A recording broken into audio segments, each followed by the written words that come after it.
నమస్కారం. గంటారావానికి స్వాగతం. ముందుగా ప్రధాన అంశాలు. తుది అంకానికి జూబ్లీహిల్స్ ఉప ఎన్నిక ప్రచారం. ఇవాళ సాయంత్రం మూగబోనున్న మైక్లు.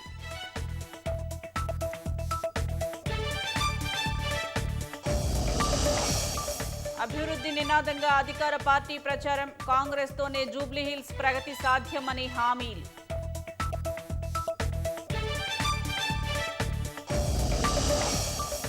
హస్తం పార్టీ ఓటమితోనే రాష్ట్రానికి మేలు జరుగుతోందన్న కేటీఆర్.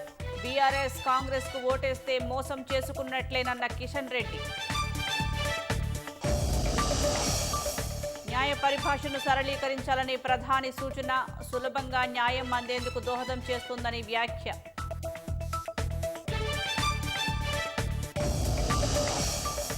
శాంతి చర్చలను పాక్ ఉద్దేశపూర్వకంగా అడ్డుకుంటోందన్న ఆఫ్ఘనిస్తాన్.